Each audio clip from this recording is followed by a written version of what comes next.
universidades y queremos saber qué es lo que va a pasar, cuál es el panorama y tenemos el gusto de tener aquí en el estudio, Huguito, a Francisca Stati, que es la secretaria general de la Conado Histórica, que nos está visitando en la provincia de Jujuy, y también a Gabriela Gresore, que es la primera vez que la tenemos aquí en el estudio. Varias veces hablamos con ella, con la secretaria gremial de Adiunju, y ahora tenemos el gusto y esta linda visita. ¿Por qué decimos linda? Porque, como lo decíamos, arrancamos un día gris que muchos se tiran abajo, pero los universitarios están levantando la voz y se están levantando fuertemente. ¿Cómo está Francisca? ¿Cómo está Gabriela? Buenos días. Bueno, buenos días. Hola, buenos días, muchas gracias. Sí, la verdad, gracias por recibirnos. Es muy importante en este día de paro nacional, con tomas en la mayoría de las universidades. Hoy hay tomas de rectorados y distintos edificios.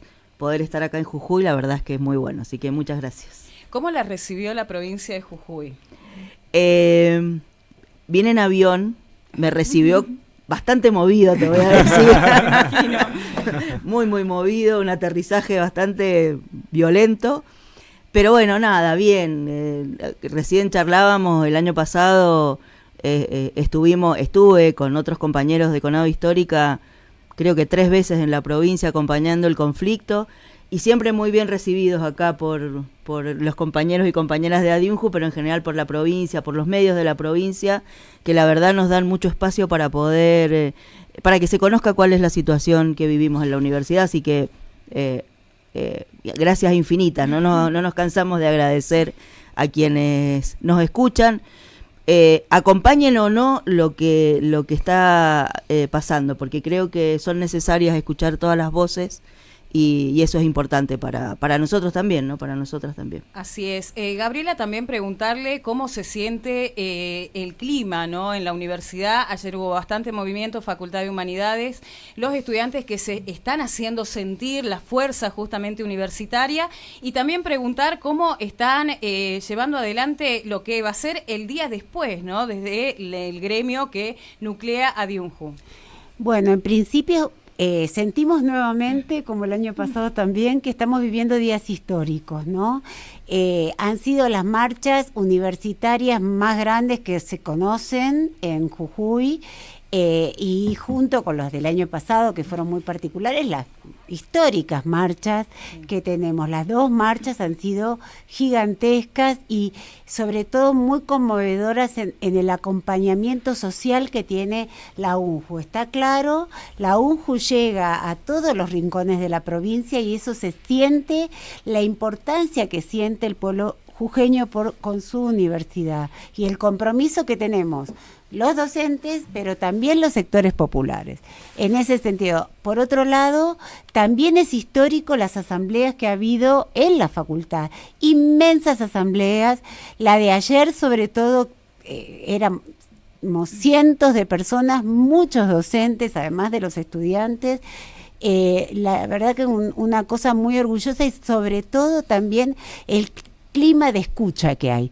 Nadie interrumpe, no hay banditas, no hay cantos mientras los otros hablan, no hay insultos, o sea, hay diferencias políticas, etcétera, pero la verdad que ha sido conmovedor. En ese sentido, además, la toma se ha mantenido y ha resuelto además ampliarse con una asamblea esta tarde interfacultades. Bien. Así que ayer estuvimos confluyendo desde el gremio en las medidas de visibilización, de fuerza, y hoy vamos a hacer lo mismo. Así que vamos a confluir nuevamente en las acciones que estamos llevando a cabo, y la verdad que son días históricos. ¿Evalúan la posibilidad de... hoy se convocó un paro de 24 horas en todo el país, pero obviamente el conflicto no termina hoy, digamos que empezó ayer, empezó antes. ¿Evalúan posibles paros más continuos después de lo que pasó? Es decir, ¿los universitarios tienen que imaginarse que van a estar varios días sin clases? Y mira, creo que la respuesta inmediata de este paro de 24 horas va marcando una señal de cómo nos vamos a plantar frente a esta nueva situación. Intentó reducirse la ley de presupuesto universitario solo a lo salarial. Eso lo vimos a través de los comunicados de Capital Humano, incluso faltando a la verdad, diciendo que que el día lunes nos habíamos reunido en paritaria y habíamos rechazado el ofrecimiento.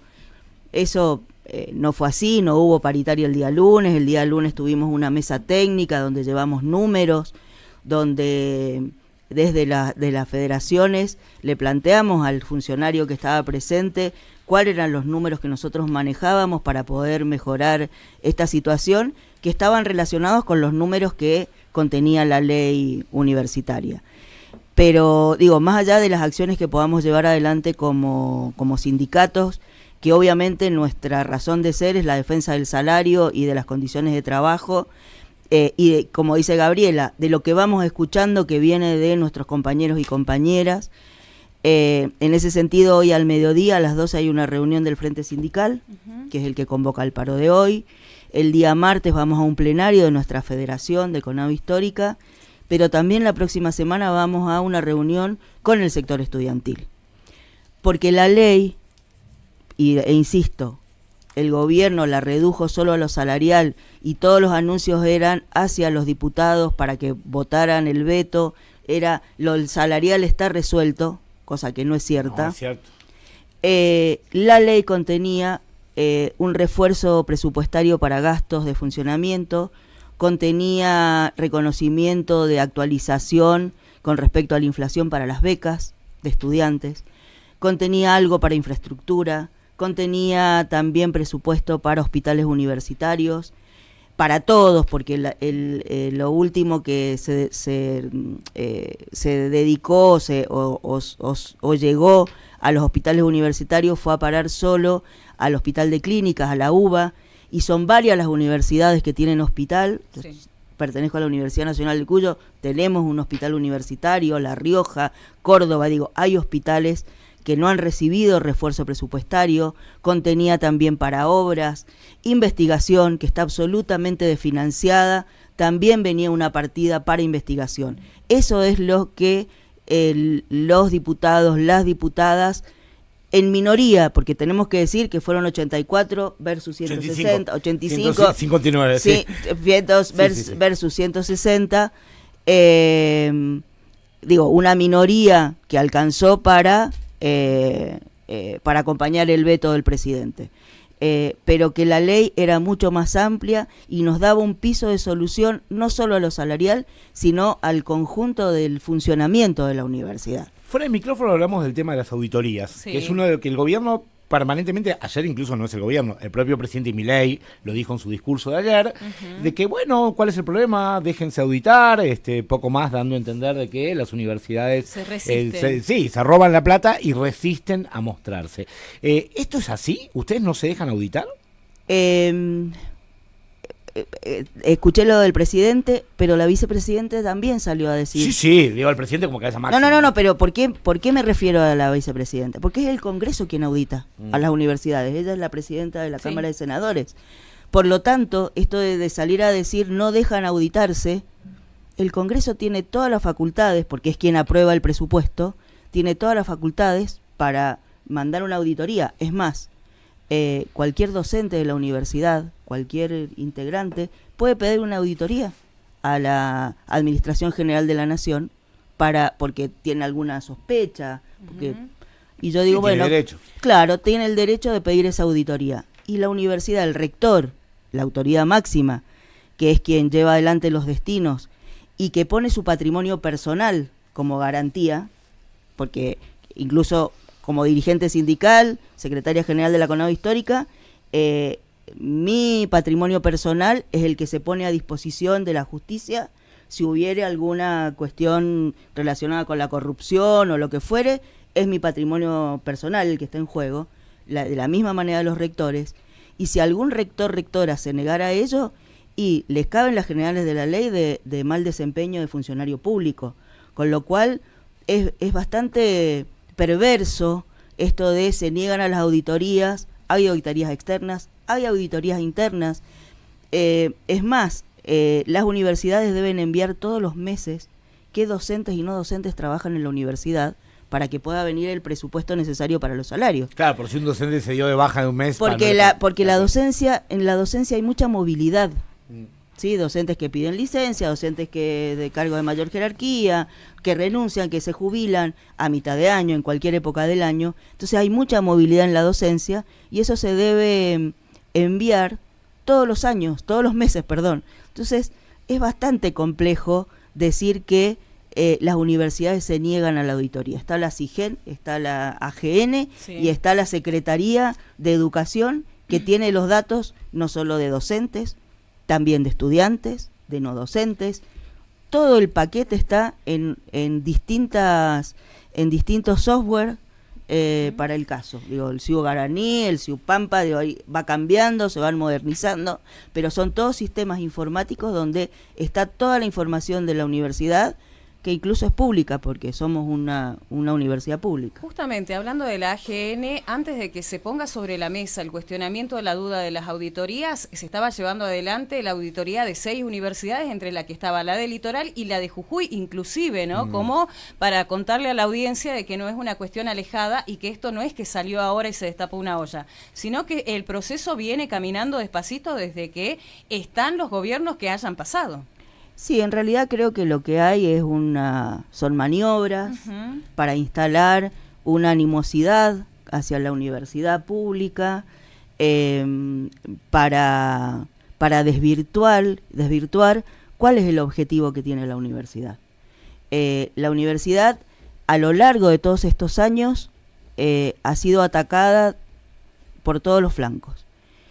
Sin ir más lejos, los 90, cuando se pretendió el arancelamiento que le costó el cargo al que en ese momento era el ministro de Educación, porque el sector estudiantil salió a defender la universidad pública gratuita. Después en la época de la alianza con López Murphy. Después de la época de la alianza, digo, ahora nos instalan, no, la universidad no es gratuita porque, no, el tema de la gratuidad tiene que ver con el derecho democrático de acceder a la universidad. Sí. Que tenemos todos y todas quienes habitamos el suelo argentino. Entonces, no es gratuita. Sabemos que hay que pagar el colectivo, que tengo que pagar el comedor, si en los lugares que los apuntes.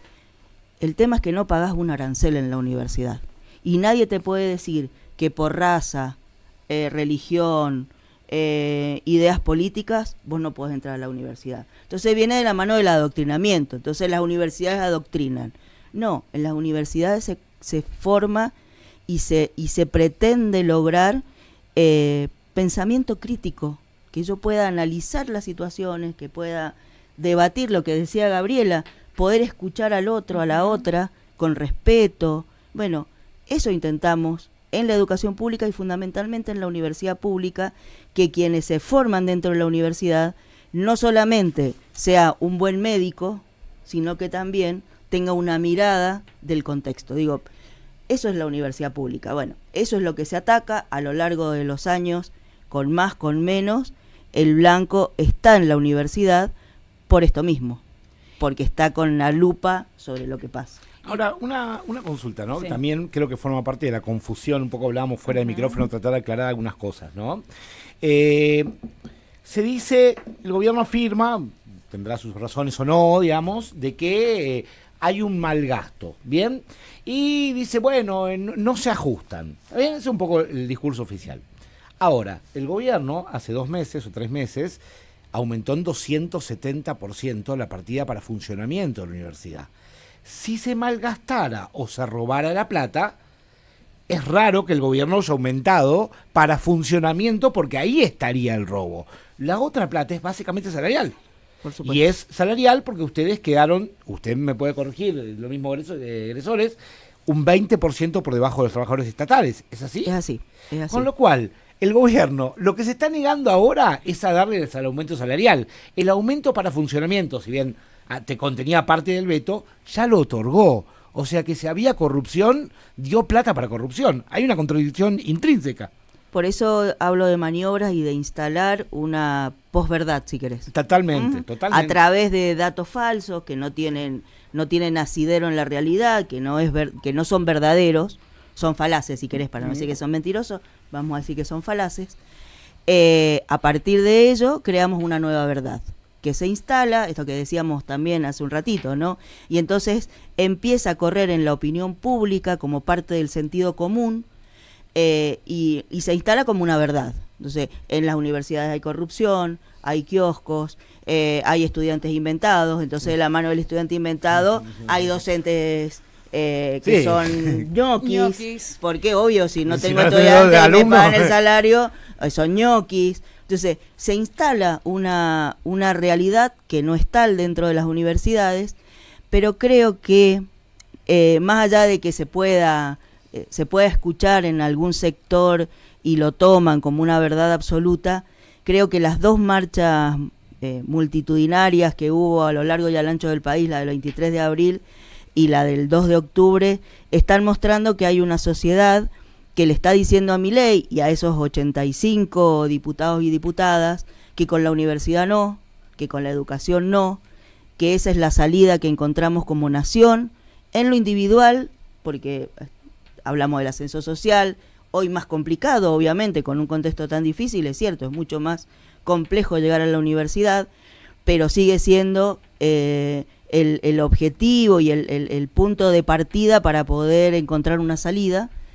Pero más importante que ese ascenso social individual es el colectivo, es el social, es el construir una nación libre, una nación independiente, todo lo contrario a lo que venimos viendo con un modelo de país muy diferente al que creo que queremos con todos y todas adentro. Entonces, digo, ahí está también el ataque a la universidad, porque la universidad construye nación y construye libertad, y libertad con contenido, ¿no? Y la real libertad, podemos decirlo de esa manera. Otro tema que hemos escuchado en infinidades de ocasiones es esto de que los sectores vulnerables no llegan a la universidad, los pobres no llegan a la universidad, que es reducido el número y que hay más alumnos crónicos. Hemos escuchado tantos discursos de un lado y del otro, que la verdad que a los que hemos pasado por la universidad y nos hemos sentado, nos interpela, pero también interpela a aquellos que tienen una primera generación de estudiantes universitarios ahí, expectantes a llegar al cartón, que es justamente quizás el sueño cumplido de muchos abuelos y muchas abuelas. Estamos en Jujuy y eso no es menor dato, ¿no? En Jujuy la mayoría de nuestros estudiantes son primera generación de graduados con enormes dificultades, por eso nos parece además tan injusto estos coeficientes que se sacan para la distribución del presupuesto, porque efectivamente castigan a las universidades de los pueblos más pobres. Obviamente nuestros estudiantes tardan más que otros y muchos tienen que dejar. Nosotros tenemos muchísimas, sobre todo estudiantes, porque se viene el encuentro y esta es una problemática también femenina, muchísimas que empiezan cuando terminan la secundaria, rápidamente forman su familia, están a cargo de sus familias y las tenemos muy añosas de nuevo. Profe, volví. Con una alegría, y muchas cuando se jubilan recién pueden venir. Claro. Tenemos muchas compañeras, muchas estudiantes que se reciben ya cuando se han jubilado. Pero son primera generación con muchísimas dificultades. Sabemos lo que ha significado para La Quiaca, para Susques, tener la escuela preuniversitaria.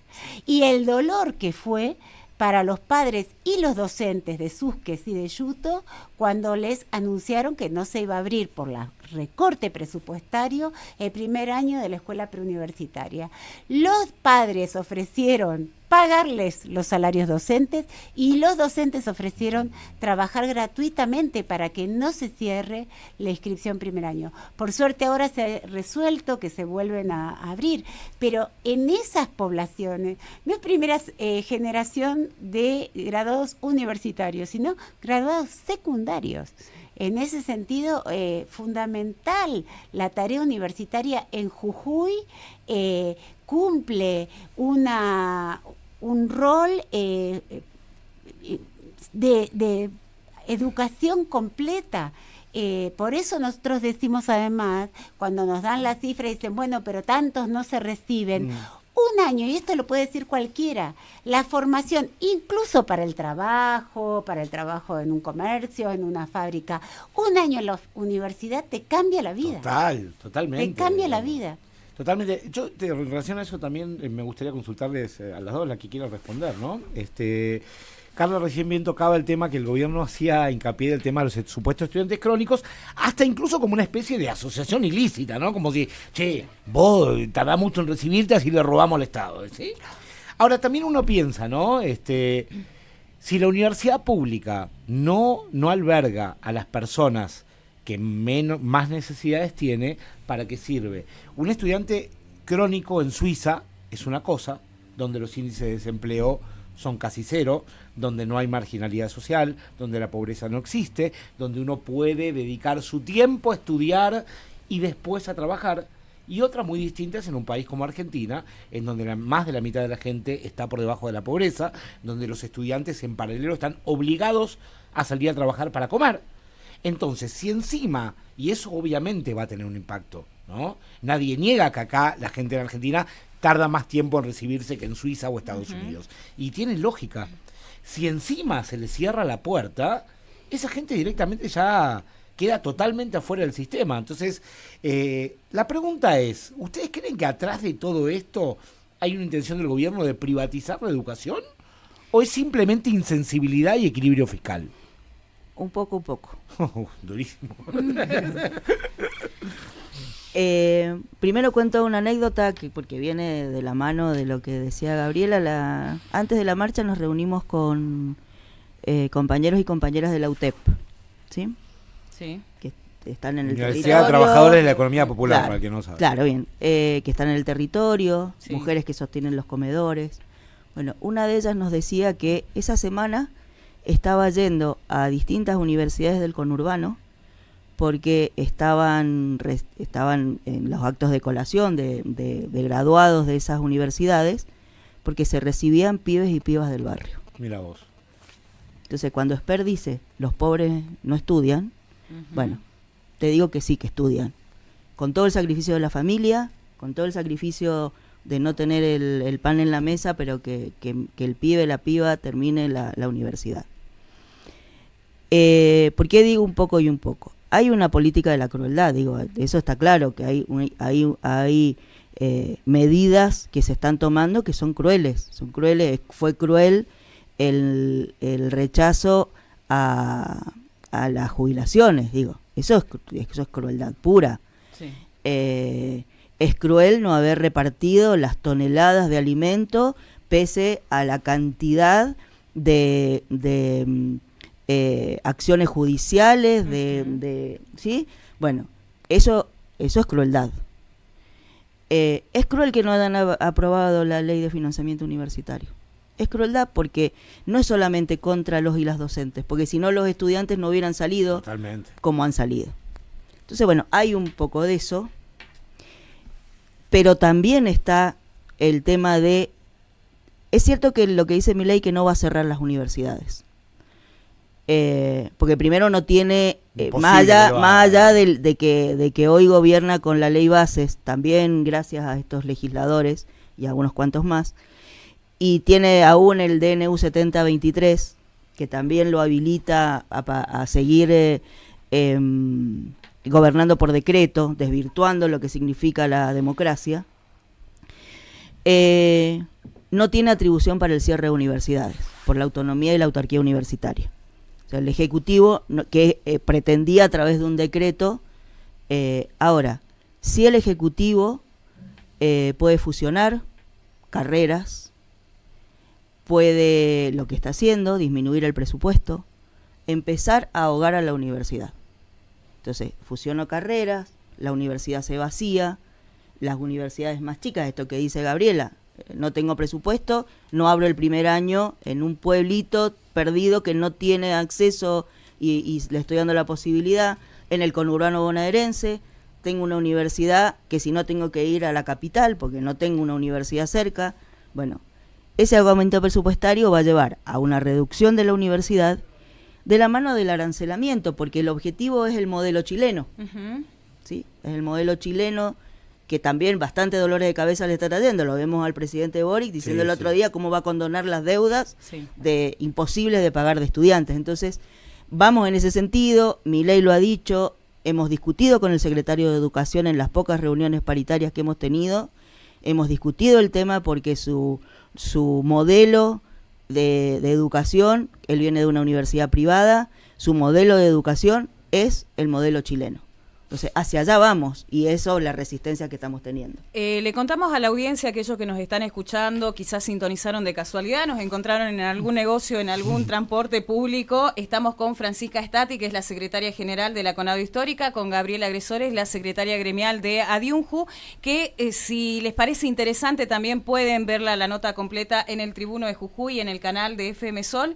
Y algo que decía Francisca, ¿no? Esto de no es solamente a los docentes y a los no docentes. Vimos la fuerza de los estudiantes levantarse y hablar sobre la problemática social, porque justamente muchos de ellos van a ser profesionales que ya están haciendo trabajo de campo y que conocen, porque tienen los pies sobre la tierra, qué es lo que le está pasando a los coprovincianos, a aquellos vecinos, y quizás no vecinos porque están haciendo un trabajo de campo en un barrio carenciado, en un barrio más alejado, y que también traen la problemática para discutirla en los espacios académicos. Esto también preguntarle a ustedes como representantes, como cabeza, ¿cuál es esa sensación que les deja la fuerza de los estudiantes que no están dejando la bandera, sino que la están levantando más fuerte?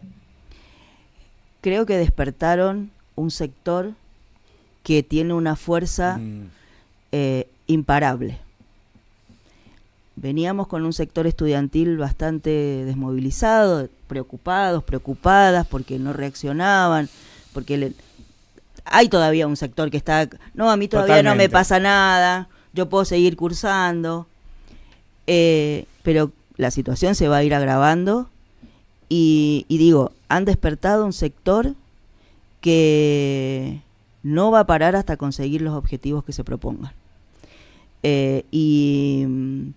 Porque viven en el barrio, porque viven en ese pueblo alejado, porque hacen extensión, porque la universidad hace extensión, y hoy la extensión está desfinanciada, por lo tanto, los y las docentes que hacen extensión, lo hacen porque realmente es necesario hacerlo, cada vez menos, obviamente. Hacen trabajo de campo, porque tienen que hacer en alguna cátedra, sobre todo facultades como ciencias agrarias, veterinaria, que están muy metidas en el terreno. No dejo de lado las sociales, que también hacen un trabajo de campo importante, pero digo, las que se meten en el barro con los puesteros, que van hasta los puestos a ver los animales, cómo están, ayudar a ese puestero para mejorar la situación de esos animales.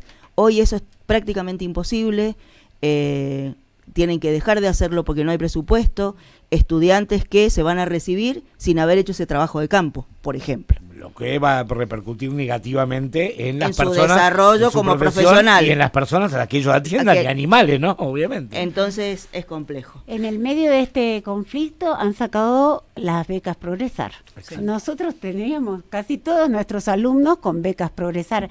Es un pequeñísimo aporte para que usaban los estudiantes, sin duda, y que les servía. O sea, hablando de la crueldad que dice Paquita, la verdad es esa, es una crueldad completa porque es ínfimo. Si el presupuesto, el aumento presupuestario era de 0,14, la beca Progresar Sí, fue 0,0000001. Es una crueldad porque en pleno conflicto les han sacado una cosa que era sostén. En la Facultad de Humanidades hemos tenido chicos desmayados. Recordemos además que la restricción presupuestaria esta, que dicen que es solo salarial, hizo que se cerrara el comedor universitario, con que tenía beca completa. La verdad que... No nos olvidemos del quite del FONID. También hace además, 4 meses, todo empezó con eso, ¿no? Digo, usted, ¿qué se quejan? Cobran 1,5 millones, mientras que la gente cobra 500.000. ¿Qué Bien, responden a eso? Justo hoy, más tempranito... Digo, porque lo escuché a alto funcionario, inclusive a Dorni, sí, ¿no? Sí. Yo se lo decía hoy también a unos colegas suyos, que también, el presidente Milei ya salió a decir, ganamos 2 millones de pesos. El sector que está mejor salarialmente, que puede estar por encima del 1.800.000, y me voy a poner de ejemplo porque soy docente máxima antigüedad, tengo 40 años en la universidad, así que tengo la máxima antigüedad, hace 15 años que no cobro por antigüedad. O sea, Claro. o sea, tengo y la máxima dedicación, 50 horas. O sea, sería el ejemplo 1. Bueno, mi caso, concedo el 15% de la docencia de las universidades, pero no somos no más del 10 o el 12.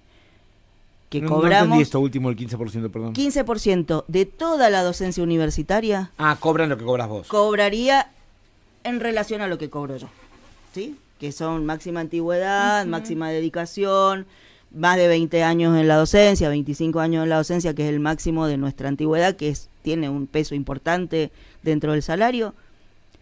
Concedo el 15%. El 85% no cobra 1.800.000, 1.900.000, 2.100.000, ponele que puede cobrar alguien que ya está para jubilarse, sería, o sea, Claro. que estoy dando El máximo posible. el máximo, y el que es el profesor titular exclusivo, que tiene a su cargo la cátedra, que depende de qué universidad tiene bloqueo de título, con lo cual no puede trabajar en otra cosa que no sea en la universidad, o sea, que tiene que vivir con 1.800.000 o 2.100.000. Esa es la realidad. Todos los demás, de ese 85%, un 60% está por debajo de la línea de la pobreza. O sea, no llega a la canasta básica con 40 horas. O sea, no llega a los 900.000 pesos. Sí. Debajo de la línea de pobreza. Entonces te queda un sector que está, entre comillas, medio acomodado, si querés, porque está encima de la canasta básica. Yo no llamaría eso porque para porque, ser de clase media... sigo la lógica del gobierno. Sí Yo sé, sigo pero la lógica del gobierno. Vos sos la docente que más cobra, ¿sí? Que más antigüedad tiene, y para ser de clase media se necesita 1.800.000 pesos, con lo cual no sos ni de clase media No. la docente que más cobra. Y un detalle no menor, Francisca, lo hablábamos a principio de la semana con la vicerrectora de la universidad de acá de Jujuy, todo lo que tiene y lo que implica llegar a ese monto, presentar trabajos de investigación, tener la cantidad de títulos, hacer trabajo, llenar lo que son las currículas, y hablamos no solamente que la jornada del Congreso puede estar en la provincia, sino trasladarse a otro lado, el tema de los aportes de investigación en las revistas científicas. Entonces es un trabajo que no lleva solamente de lunes a viernes, No. y de lo que implica un cuatrimestre o los 2 cuatrimestres en el año. No, y te agrego, en la paritaria absolutamente desvirtuada, la paritaria docente, salarial, nacional, universitaria y preuniversitaria, uno de los temas que este gobierno abandonó es la capacitación gratuita y en servicio. Las federaciones y las universidades, porque todo surgía de acuerdos paritarios, recibíamos un monto determinado de presupuesto, de partida, para capacitación gratuita y en servicio. Cada universidad, cada sindicato, en paritaria particular, local, que le decimos, pactaba la distribución de esos fondos en los cursos que se iban a dar. Cursos que servían para posgrados, gratuitos, porque cualquier curso, cualquier capacitación que hagas, y sobre todo las internacionales, se pagan en dólares. Sí. Y las nacionales son caras también. Entonces, digo, este gobierno suspendió esa partida para capacitación en servicio. Tanto capacitación docente, que sería lo específico, como en condiciones y ambiente de trabajo, porque también otra de las preocupaciones es en qué condiciones trabajamos. Claro. Se suspende la obra pública en la universidad, queda paralizada toda la obra pública en la universidad, y no hay capacitación en condiciones de ambiente de trabajo, que no es solamente si el edificio está bien, sino el clima laboral, cómo erradicamos la violencia en las universidades, cómo respetamos y cómo la universidad se lee desde la perspectiva de género, que es otro de los temas que este gobierno también abandona, eliminando la Secretaría de la Mujer o el Ministerio de la Mujer, perdón, poniéndolo como que no daba soluciones a los problemas. La verdad que este gobierno haber abandonado esos montos de capacitación le producen un daño profundo también a la universidad, porque esos fondos no eran solo para los afiliados de los sindicatos, porque también pueden salir a decir, claro, no, es para toda la docencia universitaria y preuniversitaria de las universidades nacionales. Cualquier docente podía acceder a esas capacitaciones. Y agrego más, los y las docentes podían ser capacitadores, o sea, podían dar esos cursos también. No es solamente que recibían, sino que podían ser parte dando cursos de formación, capacitación, como lo queramos llamar, ¿no? Entonces, el daño en ese sentido también es grave, porque a lo que toda esta actividad docente que no se termina solamente en asistir a la universidad o dar clase o jefe de trabajos prácticos, o en la escuela secundaria, en la primaria, estar con estudiantes no, después todo sigue con la investigación, que hay que ponerse a investigar, no es fácil. Pero a eso también está que corrijo parciales, que tengo que tomar exámenes finales, que tengo que dar clases de consulta. Y que, perdón, no están incluidos en tus 50 horas. No. O sea que vos no trabajás 50 horas. Vos trabajás 50 horas más la corrección de parciales, más la planificación de la clase. Más lo que... Más y es más una insensibilidad realmente impresionante. Entonces, ¿no? Se valora... venimos de muchos años de poca valoración de la tarea docente, ¿no? Yo recuerdo decir que nos decían 3 meses de vacaciones, sí. Trabajan 4 horas y tienen 3 meses de vacaciones. Yo soy docente secundaria. Te digo, toda una mañana con 40, 35 adolescentes y los de primaria con 30, 35, te quiero ver. Sí.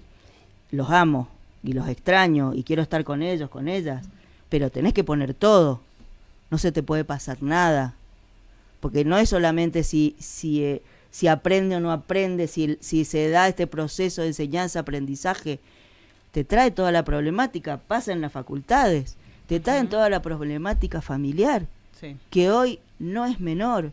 Después de la pandemia hemos tenido, y creo que ha pasado en todas las universidades, intento de autolesión de estudiantes. Acá también ha pasado, ¿no? Por eso digo,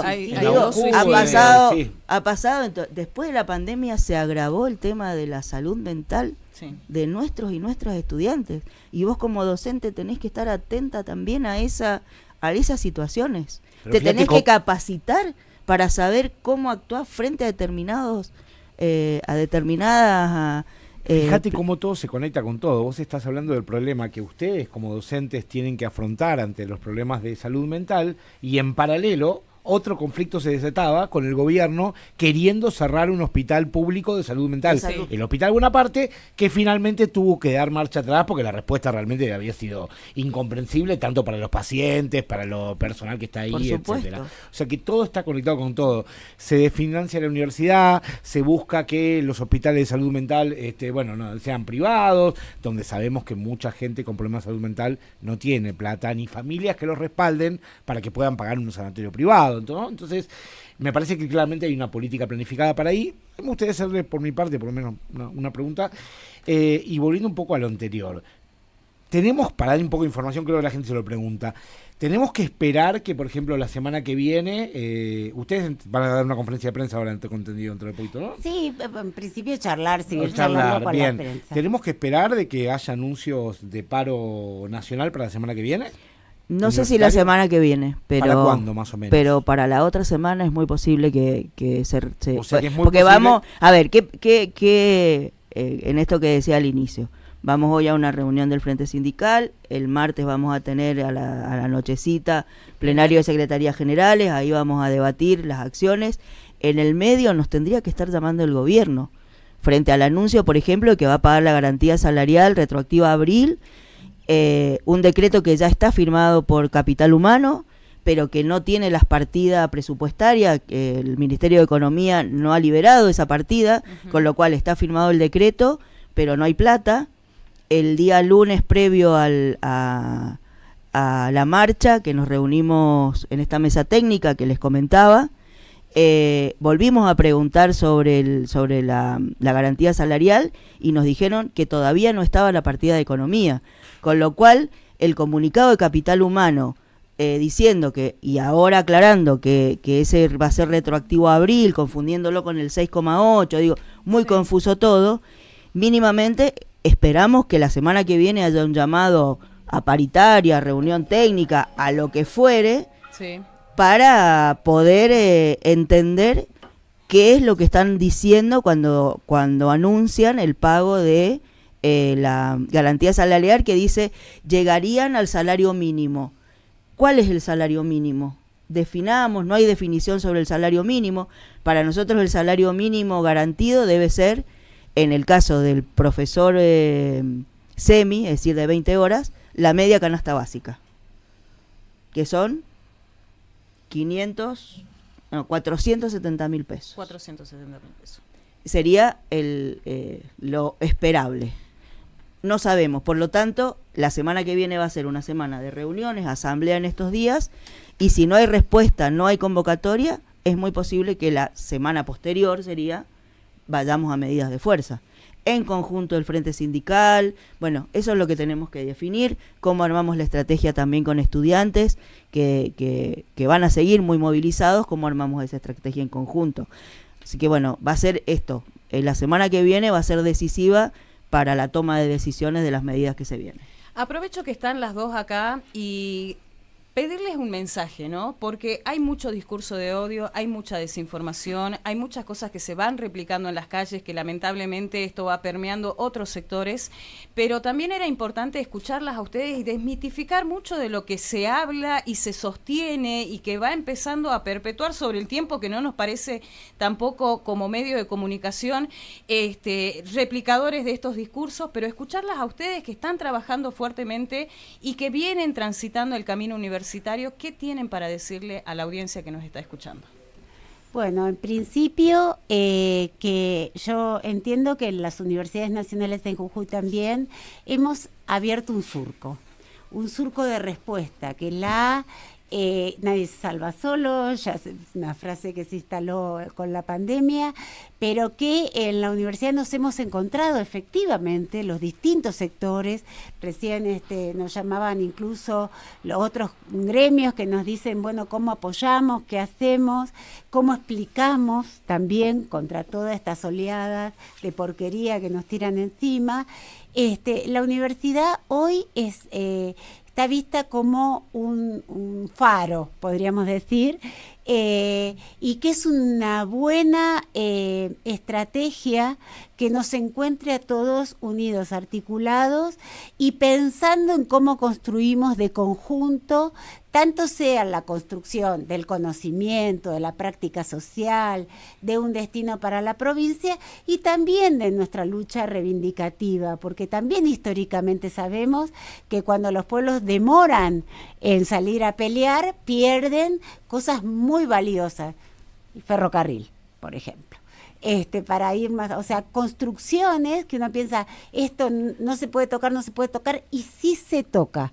Que no tengamos expectativas en que hay cosas que no se pueden hacer, porque este gobierno va por todos. Así que la universidad y su surco es un buen lugar para estar, para seguir, para encontrarnos, y también para juntarnos con todos los sectores, con la salud, con la educación, con las niñeces, que entiendo que eso está muy bien del comunicado del Frente, que no es un problema de la universidad, es un problema de ataque a los sectores populares. Absolutamente. Bueno, sí, la verdad... sí, yo creo que... me gustaría escucharla, Francisca, antes de... porque estamos ahí, justo en el cierre, sí. Pero igual... No, digo, siguiendo con esta imagen del surco, creo que es un lugar donde se abreva, donde la sociedad en su conjunto abreva. Creo que es un lugar donde confluimos de los distintos sectores sociales, económicos, y que debe ser la universidad, o la universidad se debe poner a la altura de las circunstancias en este contexto. Debe ser la punta de lanza, sería, ¿no?, de la defensa de los derechos que hemos conquistado a lo largo de todos estos años y por los que vienen. Entonces, porque es el futuro del municipio, es el futuro de la provincia, es el futuro de la nación, es el futuro de nuestros pibes y pibas.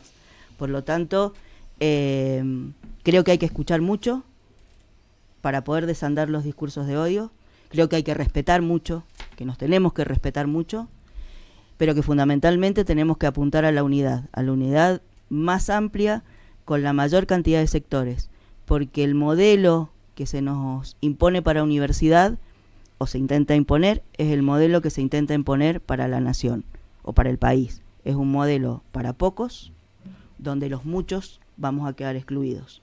Entonces, si esto es para la universidad, es el reflejo de lo que se quiere para la nación.